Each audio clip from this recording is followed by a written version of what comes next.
And just like that, we're live. Hey, how are you? All right, let's find a good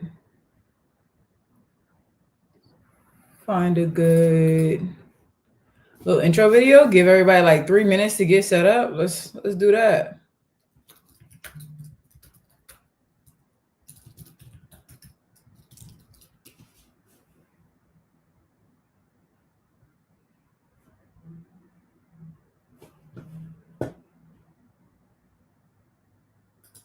Let's give everybody like 2 minutes to get set up. So if you need to do a bathroom break,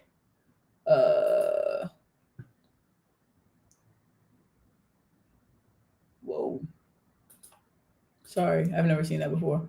Okay, if you need to do a bathroom break, if you need to grab a pen and paper, if you want to drop in the chat what cert you're studying.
Little, little unhinged, like the Azure Certifications in the chat while we gear up. Hopefully, you guys had an amazing week. Keeping this thing on 50 seconds.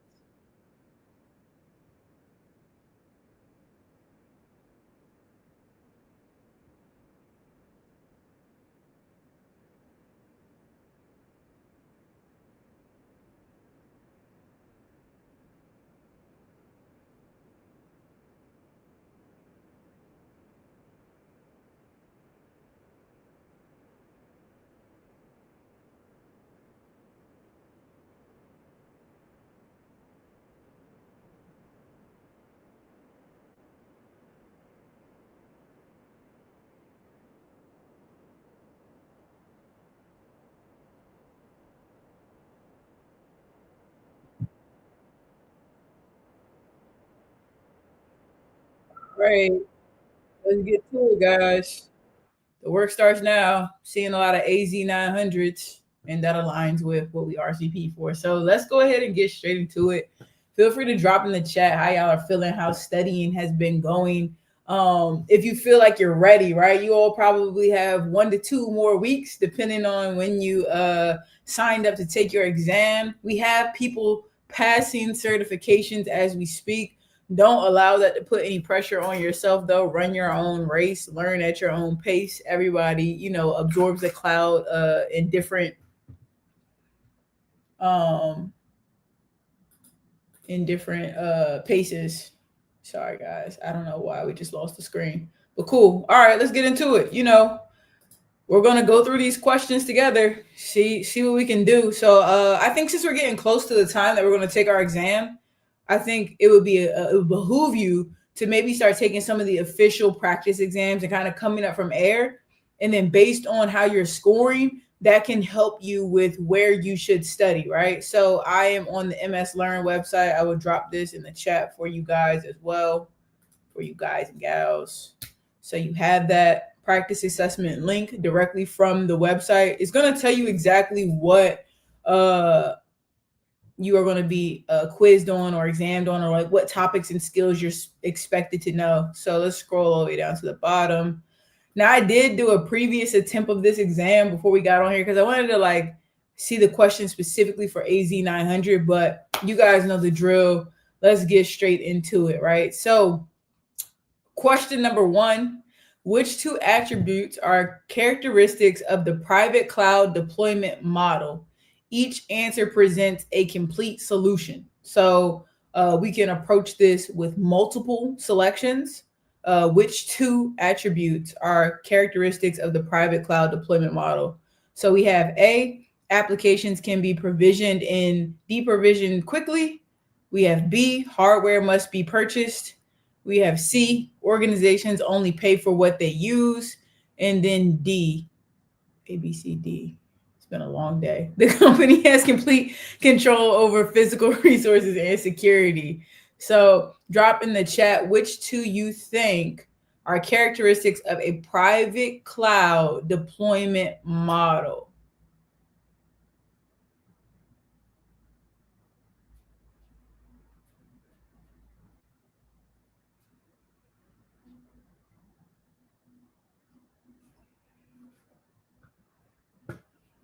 We got people on LinkedIn and people on YouTube. So I'll read out answers as you all both respond, so that way both parties are in the loop with what it is that we're doing. Okay, we have B and D on YouTube, B and C on YouTube, LinkedIn, let me know. So B, hardware must be purchased, and D, the company has complete control over physical resources and security. And then we have B and C, which is hardware must be purchased and organizations only pay for what they use. One last dial in from LinkedIn before we rock and roll on this one. It's no pressure. This is just a practice exam. Maybe we can have a tiebreaker.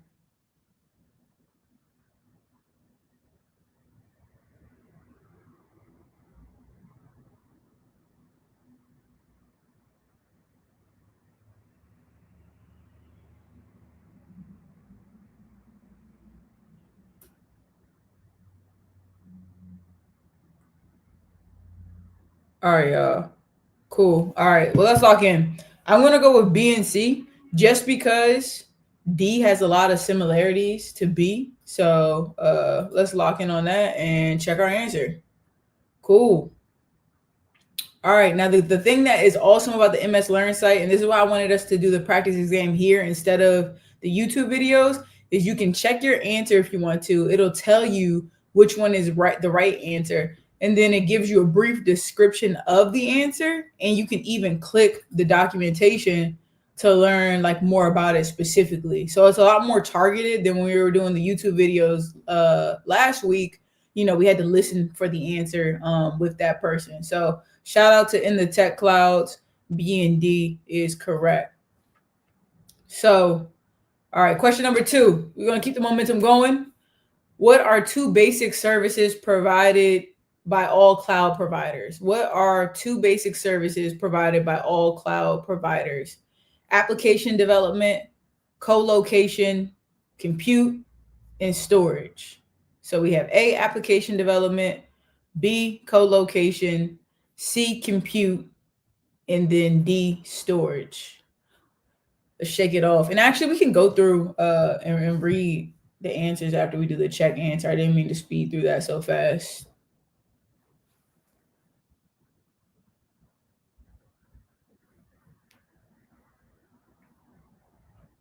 Maybe LinkedIn can chime in on this one.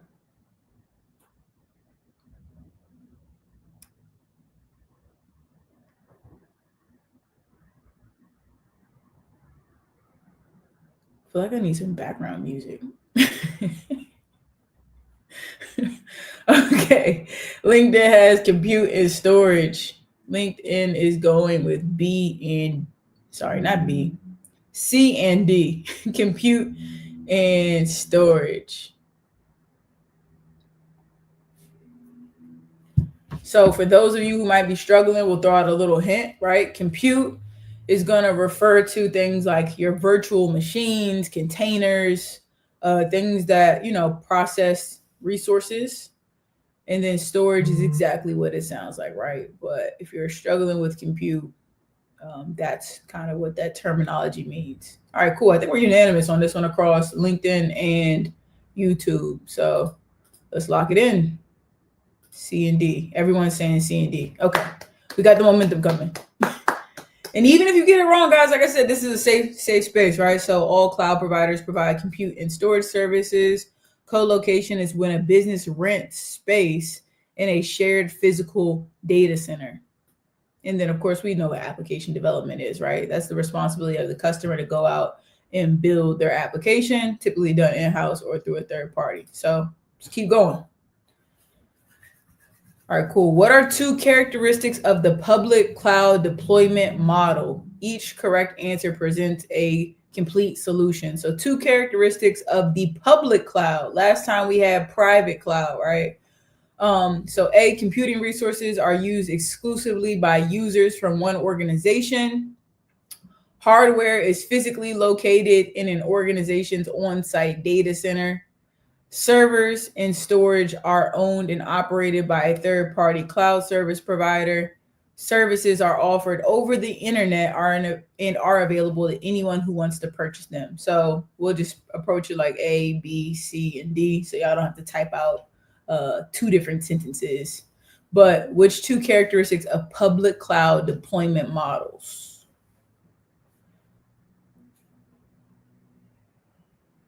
Remember, process of elimination with some of these lengthy ones. Think about some of the keywords of what it's asking you and what the potential is, and eliminate things that shouldn't be correct. Okay, we got one part. Somebody said D on LinkedIn. We have one piece of the puzzle. Services are offered over the internet and are available to anyone who wants to purchase them. So Olu, how do you feel about, the other characteristic of it? This is a two-part question, so two answers here.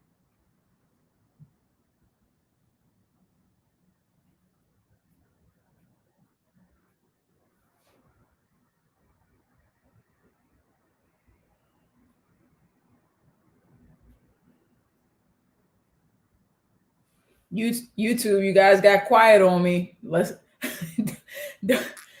You guys got a little quiet on me.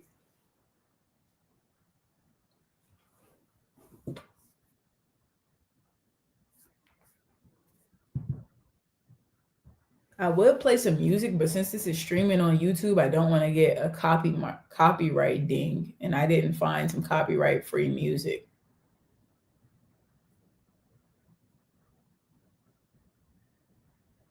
Okay, cool. We can walk through this one together. So remember how I said using some process of the elimination here on this one, right? So think about it. We're talking about a public cloud deployment model. Now, when we had question number one with the private cloud, think about it in relatable terms, right? Just try to break down the words you know. When something is public, that means that anyone can access it. It's open to multiple people, right? If you go to, like we said last week, Chuck E. Cheese, and you throw your child a birthday party at one of the booths, you don't have the exclusivity of, having your own private area. Or maybe Chuck E. Cheese is a bad example. Let's talk about a private dinner, right? Versus a public dinner. If you go to a restaurant that is open to the public and you have a reservation, yeah, you sit down, you get your own booth, but you're still intermingling with the public, right? If you have a private room at a restaurant, it's closed off from everybody else. Only you and your party is allowed to access that, right? So, by process of elimination, we can remove the fact that computing resources are used exclusively by users from one organization, because this is a public cloud, right? So that means everybody should have the opportunity to be there. Now, when you talk about the hardware being physically located at the organization's on-site data center, that really aligns with what we went over on question number 1, right? Question 1 was where you get to have everything on your own. Let me check these off. So that by just checking off, sometimes, like, if you can't figure out what is the right question, ask yourself, well, what do I know could not be correct, right? What is like an incorrect answer? And take some of those off the table. Another like tip for taking your exam is, like, if you get to a question like this and you're like, I really don't know, you'll have the opportunity to save these questions for later. So you can mark it as something you want to come back and review, go on to the next question, come back to these, so that way you're not like nervous of not completing your exam in enough time. But the last two are correct, right? The servers and the storage are going to be owned and operated by a third-party cloud service provider, right? So most of the time when you're participating in a public cloud, you are getting those services from Microsoft with Azure or one of the other cloud providers. And then services are offered over the internet and available to anyone who wants to purchase them. So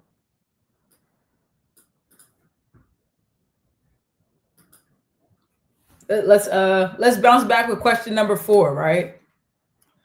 So what is an advantage of cloud computing compared to on-premises deployment? So what is an advantage of deploying in the cloud or using cloud computing compared to on-premises deployment?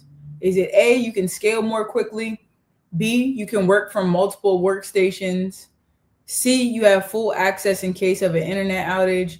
Or D, you own your CPUs?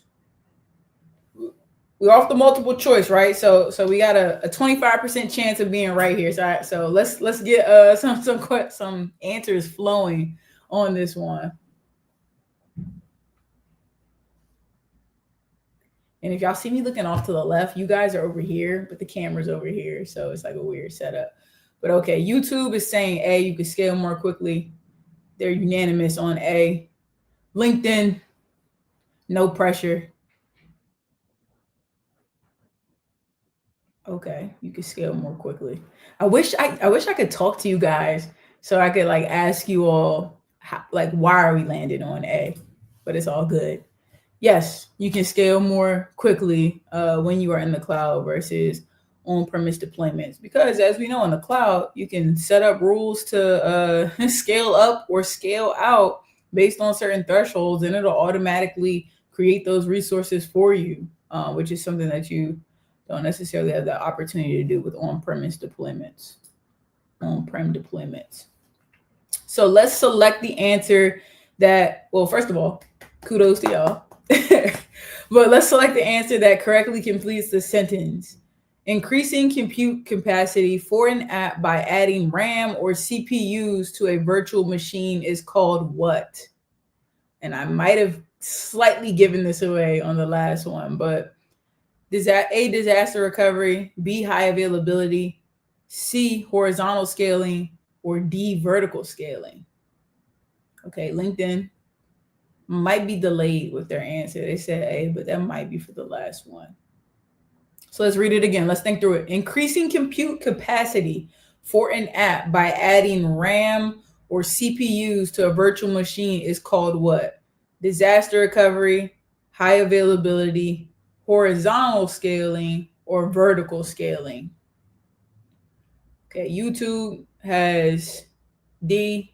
This one is only one right answer. It's not a multiple choice. So we're going to lock in one answer. LinkedIn says C and D.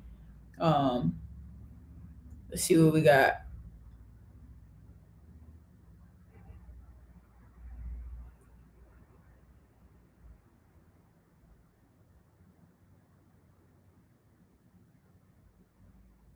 Okay. D, horizontal, which is C. Okay, mixed bag on this one, right? I gotta go 50-50.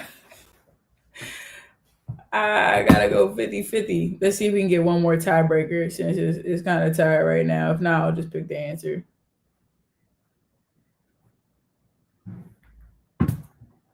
All right, cool. Let's go with vertical. Shout out to everyone who said D. Now let's make sure we teach, because no person left behind. We're all going to pass this with flying colors, right? So I did allude to scaling when I was talking about one of the benefits of the cloud on our last question. But there's two ways you can scale, right? You can scale up, or vertical, or you can scale out, which is horizontal, right? So when you scale vertically, you are increasing the compute capacity by adding RAM and CPUs to a virtual machine. So what does that mean in like everyday terms, in terms we can understand? Whenever you are scaling up, you are taking your existing like resource, that existing virtual machine, and you are just upgrading the compute capacity, or you're upgrading the capabilities. You're moving up the tier on what that one virtual machine can do. So you're not adding more of the same virtual machines. That's when you horizontally scale or scale out. Scaling up means you're just upgrading that one resource. So there's times where you say, hey, instead of one VM, I'm going to have two VMs. That's scaling horizontally. When you are increasing the capacity of that one VM, that is scaling vertically, right? Which it summarizes here. Scaling horizontally increases compute capacity by adding instances of a resource, such as adding virtual machines to the configuration. And then the other two are incorrect. Disaster recovery keeps data and other assets safe in the event of a disaster. And then high availability just minimizes the downtime when things go wrong. So shout out to y'all. Y'all are making me proud today. Like we're really in mode right now. Okay, cool.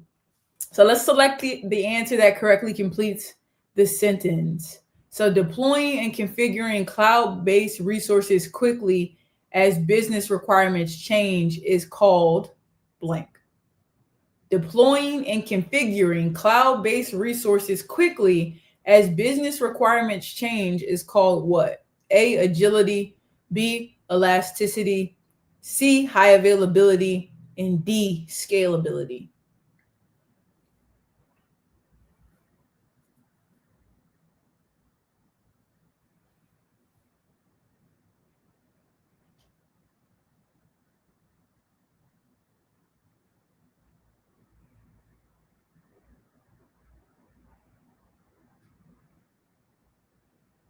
Okay, we got A and A over on YouTube.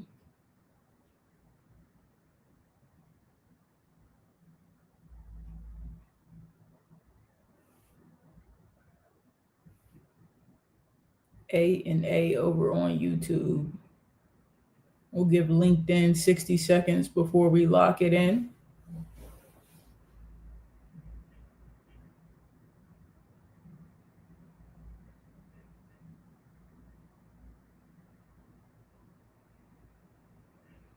This one is a tough one. I will say this is one where like unless you know these cloud definitions, I could see how other answers would possibly seem correct. But I'll wait until give LinkedIn a shot before we move forward.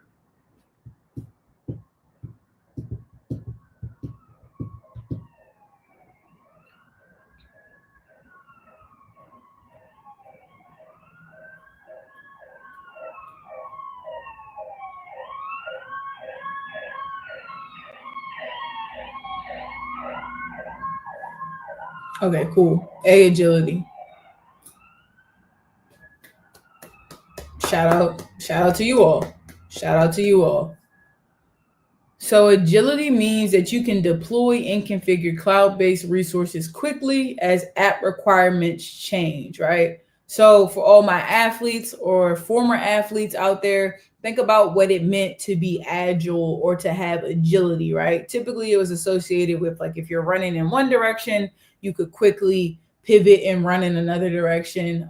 That's what it meant to kind of be agile. I could see how elasticity or scalability could possibly confuse you if you were trying to do process of elimination, because like without knowing the technical terms of elasticity, you just think of something that, it could stretch. But from a cloud-based definition, elasticity means that you can configure, here we go, that you can configure cloud-based apps to take advantage of auto scaling.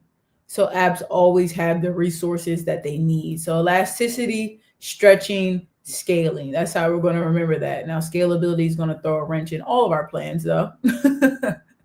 Scalability is going to mean that you add RAM, CPU, or entire virtual machines to a configuration.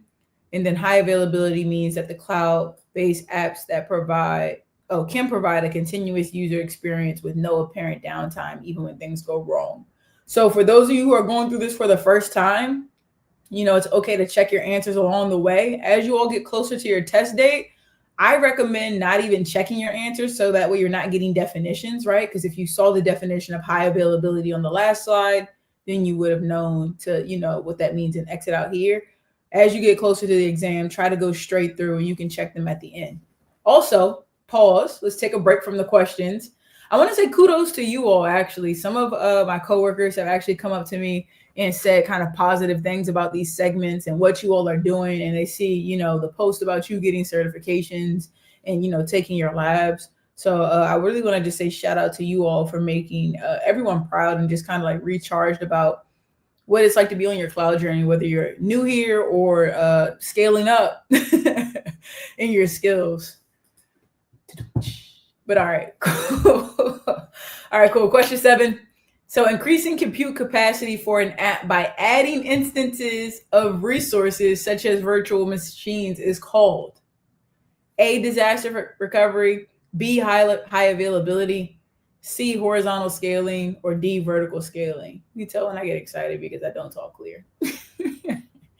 Increasing compute capacity for an app by adding instances of resources such as virtual machines is called A, B, C, or D.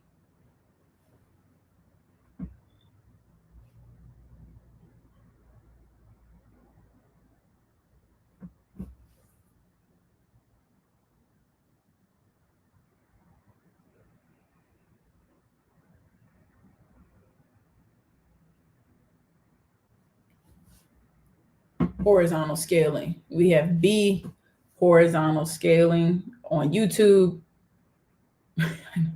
Listen, we're not doing spell check. We're good at like technical topics and math and things like that.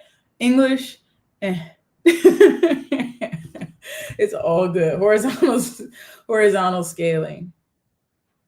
Okay, guys, look at you. We just covered this one. So, I didn't even click on it yet. Sorry. Look at you. I just knew it was right. Yes, scaling horizontally, scale out means we need to add more resources to do that, right? So think about, we start with 1 VM, we scale out and add 2 VMs. Scaling up is if we add that 1 VM, but we add RAM and CPUs to that 1 VM. At the end of the day, we only have 1 virtual machine. We're just adding more compute power to it. Now we're rolling. Now we're cooking with gas.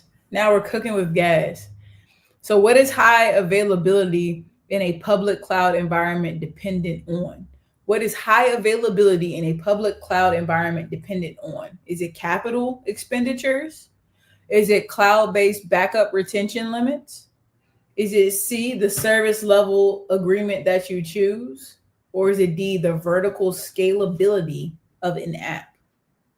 What is high availability in a public cloud environment dependent on?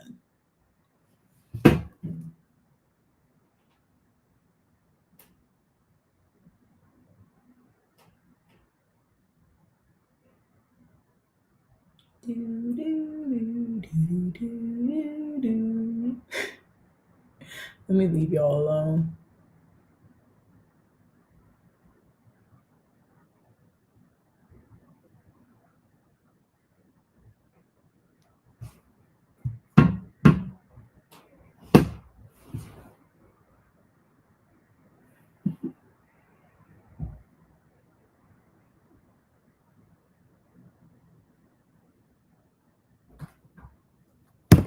Whoa.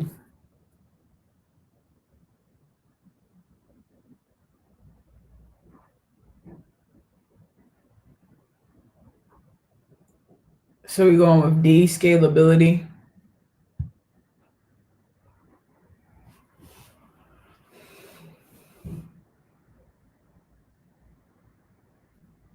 I don't know. Let's break down some of the things, right? So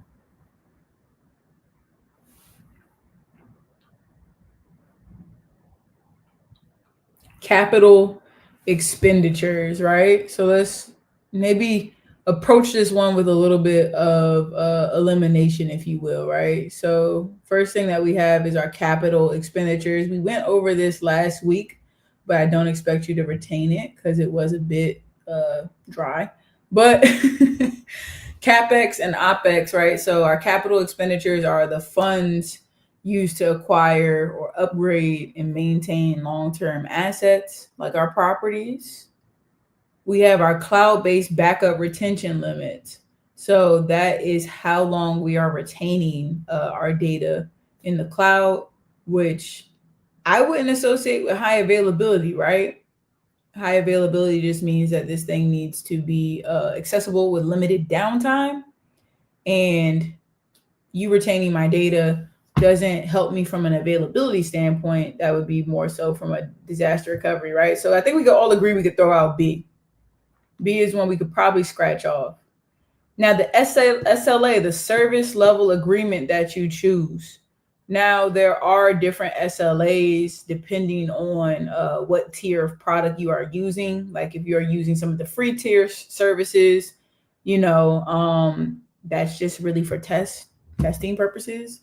If you're using some of the like dedicated or premier level services, then they have higher requirements that need to be met or different features that they come with.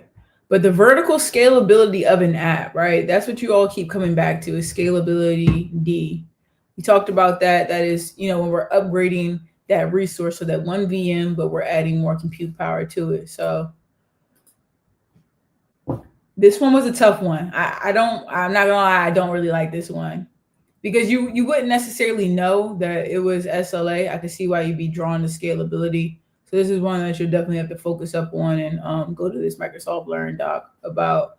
But different services have different SLAs, and sometimes different tiers of the same service will offer different SLAs. I tried to get to it, but y'all already jumped the gun in the chat, which is cool. I appreciate y'all giving your answer. It's all good. But it can increase or decrease the promise availability, which kind of goes back to your expenditures. Sometimes they have certain perks in the cloud. You have to have the ability to foot the bill for that, or to be able to recoup that cost at some point as you migrate into the cloud. But SLA it is. Sorry, we'll get it back on question 9, right? So question 9, in cloud computing, blank allows you to deploy applications to regional data centers around the world. Is that A, disaster recovery, B, elasticity, C, geolocation, or D, high availability? It's okay, we're going to get it back on this one. In cloud computing, if I could talk, in cloud computing, blank allows you to deploy applications to regional data centers around the world.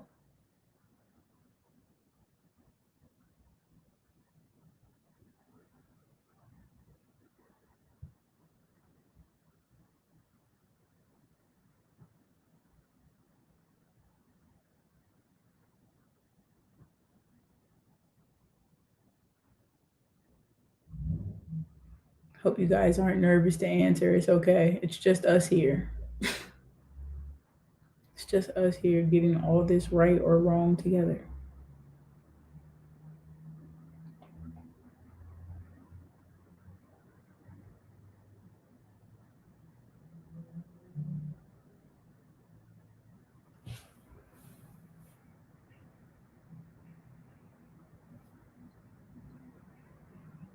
Geolocation with a question mark. I like how I could almost read that the amount of uncertainty behind that. Not the amount of uncertainty, but that there was uncertainty with the question mark. I just kind of read it as like geolocation.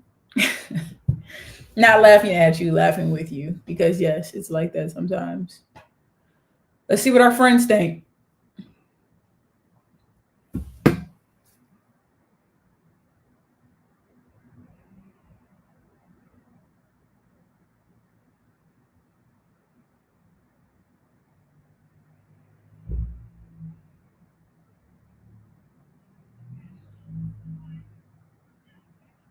Don't leave tech in the clouds hanging. Somebody has to have another input other than me.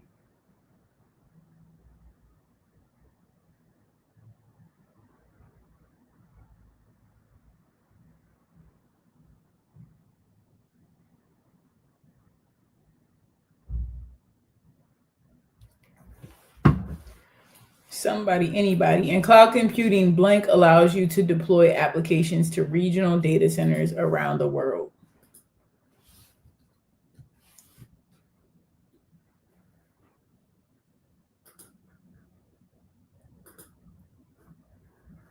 All right, we're going to go with geolocation. One brave soul. Nice work. Look, this is you getting your confidence back in yourself. You got this. So you can deploy apps and data to regional data centers around the globe, thereby ensuring that your customers always have the best performance in their region. This is referred to as geo distribution, right? And remember, we want to put things as close to our customers to improve performance and reduce things like latency, right? Which is like the speed that it takes to get things done because it is closer to where all of your services are together and it's closer to where the customer is accessing it at, right? So question 10. Increasing the capacity of an application by adding additional virtual machines is called. Okay, this is redemption.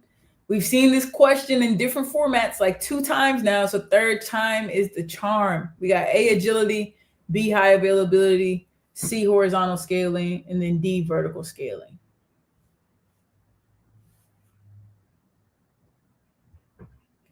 So we're increasing the capacity of an application by adding an additional virtual machine.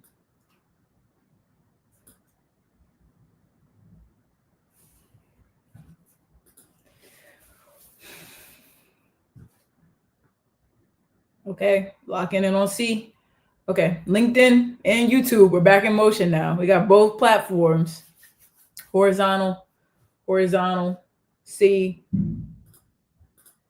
Look at you all go, right? We can all say we learned something today. Like we left understanding horizontal, adding an additional VM, adding a resource, going from 1 to 2 versus vertical, right? Taking that one resource and adding compute to it. I'm going to keep repeating it because it's one of those things where like scaling up versus scaling out. Let me just use the terms they're using. Horizontal scaling versus vertical scaling is easy to forget or slip your mind when you're first getting started.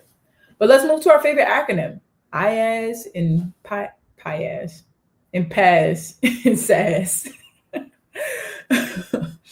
Which cloud service model provides you with the most control over the hardware that runs the application? So which cloud service model provides you with the most control over the hardware that runs applications? Is that going to be infrastructure as a service, IaaS, B, platform as a service, PaaS, or C, software as a service?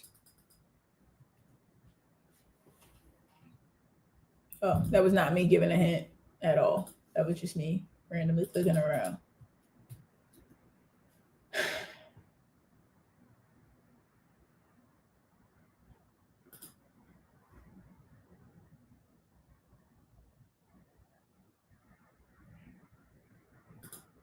We talked about this last week too, moving up the stack with the image that I told you all the screenshot. So we got A and B. Let's see if LinkedIn can break the tie. A, infrastructure as a service, and B, platform as a service. Anyone else on YouTube or anyone else on LinkedIn? Let's see if we can break the tie. Let me actually find that image and add it here. Oh, wow, we got somebody from England in the building. That's so cool. Hello. We're studying for the AZ900 right now. Since all of our friends are taking that exam, if you're taking a different one, let me know. Maybe in the last 10 minutes, we can switch gears.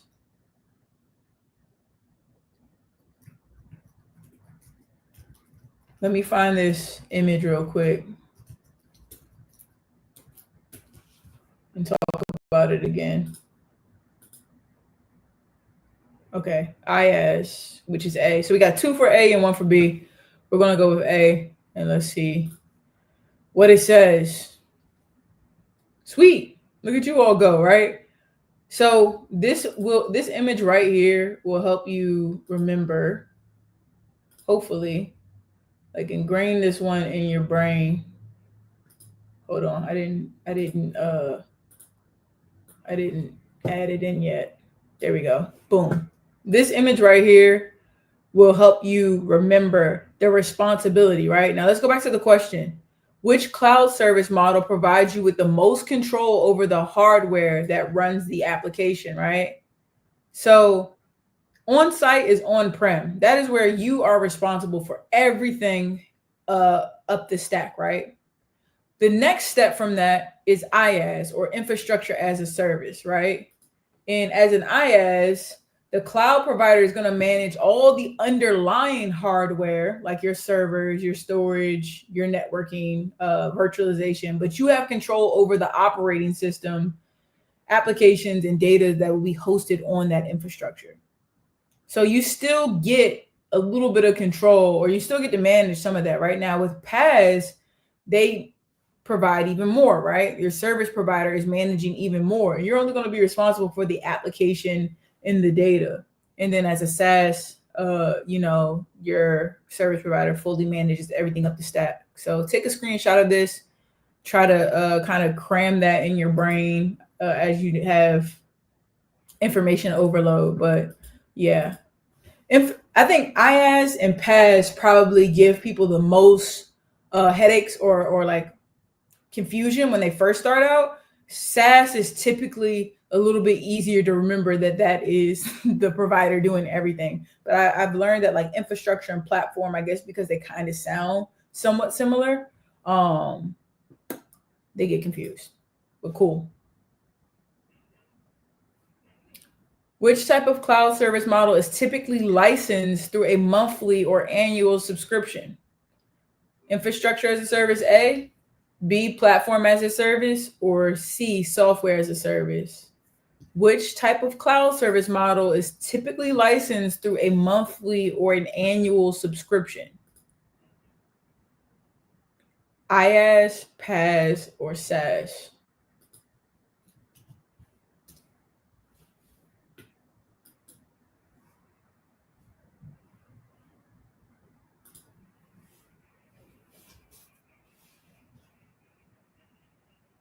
And it's okay to get these wrong. I'd rather you take a guess than nothing. Okay, so we have unanimous on SaaS. Did the image help? Did the image help a little bit? Or are we're just in our flow now? Yes, that is correct. Software as a service that is centrally hosted and managed for you and your users or customers. Usually one version of the application is used for all customers and is licensed through a monthly or an annual subscription, right? So let's see, what are some famous SaaS solutions? We're on one. So things like Salesforce, MailChimp, Shopify, Adobe, Zoom are some of the best examples of a SaaS solution. Slack. All right, I'm out of here. Cool. On to the next question. Okay, so we're really going to have IaaS, PaaS, and SaaS down by the end of this because this is our third question about it. Which cloud service model is used by Azure SQL database? This is a rough one. I'm not going to lie to you. It's okay if you get this one wrong. But which cloud service model is used by Azure SQL database? Is it A, infrastructure as a service, B, platform as a service, or C, software as a service. So IaaS, PaaS, or SaaS yet again.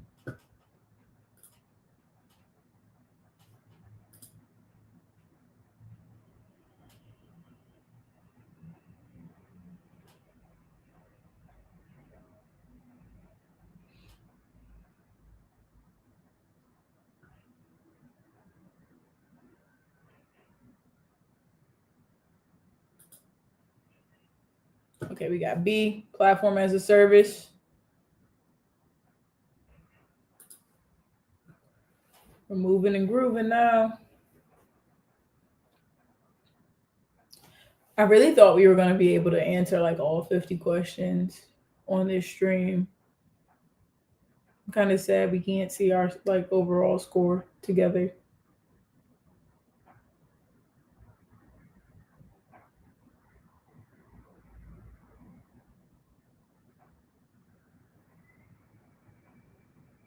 Okay, B, pass, another B. 3 a.m. thoughts, you gonna give it a jab? 3 a.m. thoughts, man, you gonna give it a jab?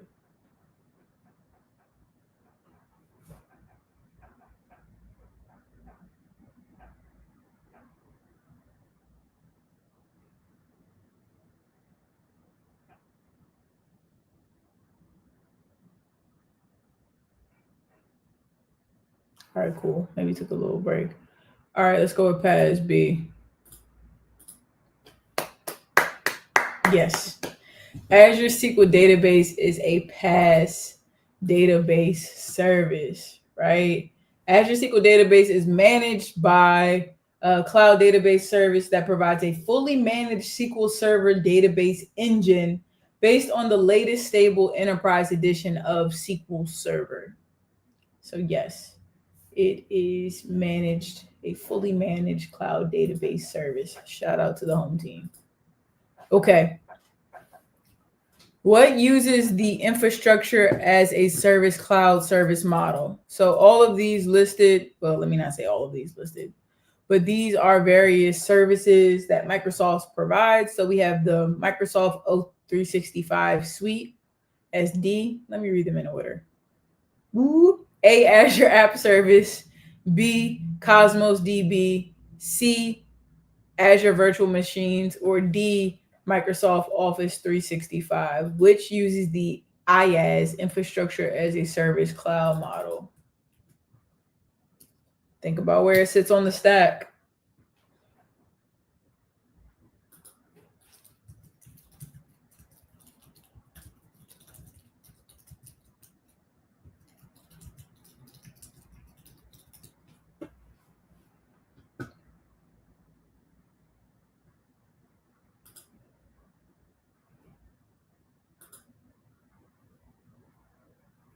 Somebody said C, Azure Virtual Machines.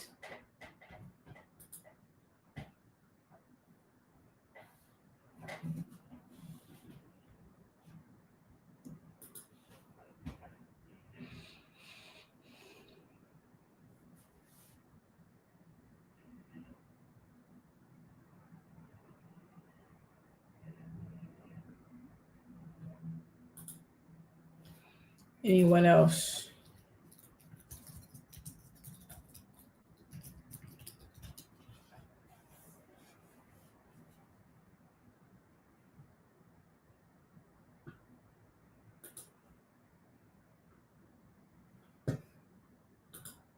All right, we're going with C, Azure Virtual Machines, and that is correct. Azure Virtual Machines is an IaaS offering. The customer is responsible for the configuration of the virtual machine, as well as all operating system configurations. Azure App Services and Azure Cosmos DB are both PaaS offerings. And then Microsoft Office 365 is a SaaS offering, right? So remember, O365 falls into that monthly or annual kind of subscription-based model that we think about, right? And yeah. All right, y'all. Let's do two more questions and then we'll close out on some thoughts, right? So you need to compare the cost of running an application in an on-premise data center with the cost of running the application in Azure. What should you use to assist you? So you need to compare the cost of running an application in an on-premise data center with the cost of running the application in Azure. So cloud versus on-prem. Are you going to use A, Azure Advisor, B, Azure Cost Management, C, Azure Pricing Calculation, or D, Total Cost of Ownership, TCO Calculator?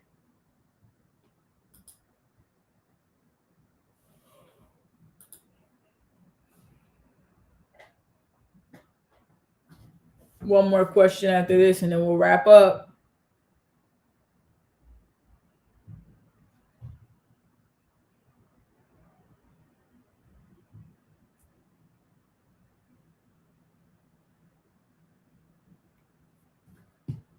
Okay, we have D, D, D. Yes, yes, yes. Good guess. Well, I don't know if you all guessed, but good answer. The TCO calculator helps you estimate the cost savings over time of operating a solution in Azure compared to operating an on-premise data center. And last but not least, you plan to build a new solution in Azure that will use platform as a service products or PaaS service products. What should you use to estimate the monthly cost? Azure Advisor, Azure Cost Management, Azure Pricing Calculator, or D, Total Cost of Ownership, TOC. How is that TOC? Calculator.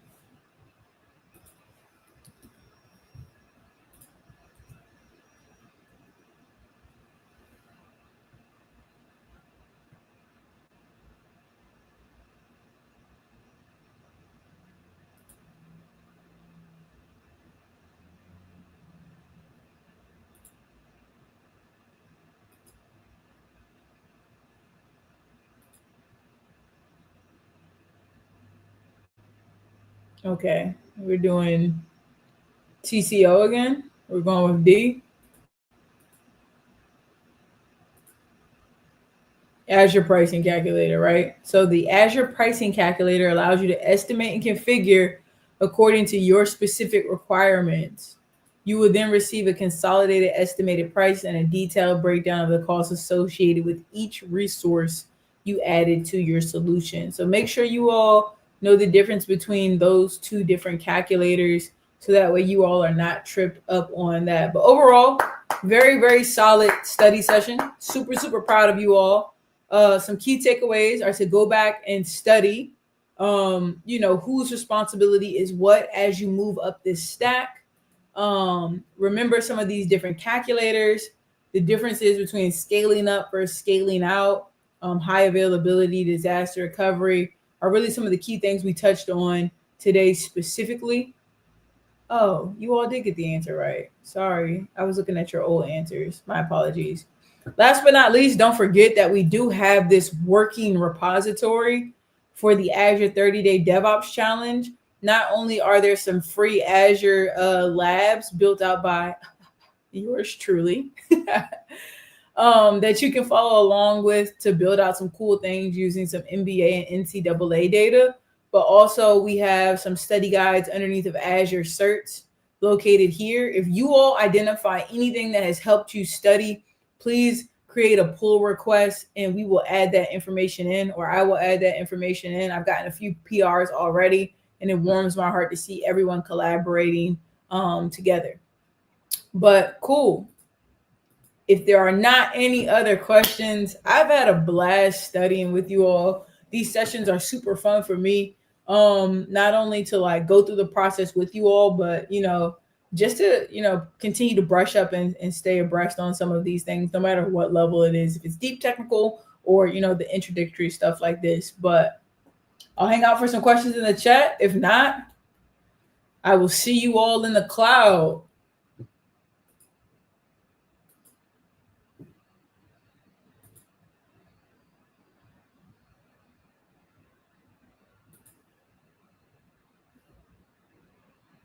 And the questions could be anything. It doesn't have to be exam specific. It could be, what are my thoughts on whatever, preferably tech related questions. But yeah, quick little Q&A if anyone needs it.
No way, we're all just hanging out right now, watching each other. I'm gonna give it one more minute.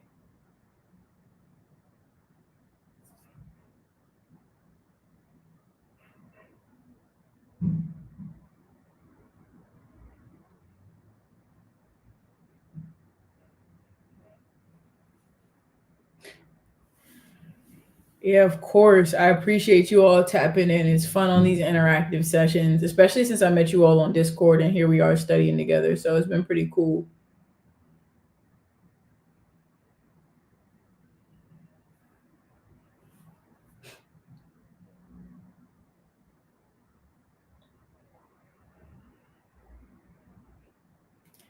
I always get that question about someone asked about transitioning to a PM from a technical role. So for those of you who don't know, I used to be a sorry, the question is over there, even though you all are here. So for those of you who don't know, I used to be a cloud solution architect. Really at the time it was called a premier field engineer, or it went on to be called a customer success engineer. But essentially the point of the role was to go out and meet with Microsoft's customers and help solve whatever their problems were. And I happened to be aligned with the cloud or Azure. So I spent about like 2.5 years doing that specifically. And it was great. I got to travel around the world, meet a lot, work with a lot of, the top companies that I won't name. And it was a phenomenal time. It allowed me to go deep technical, and it also allowed me to learn a lot of different things about the cloud and how it worked, right? Like every week it's like, here's my problem. How can you solve it as fast as possible? Um, and I enjoyed that.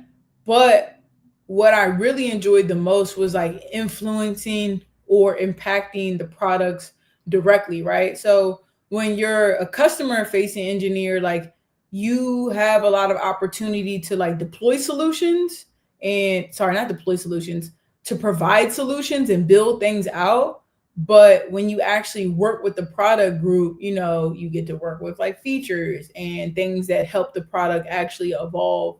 And so I found it as like a great way to have that balance between like staying technical, but also being able to, go out, work with customers, influence change while building great relationships with the engineers. So I'll probably dive into that like a little bit deeper on the YouTube channel. It's a question I get a lot.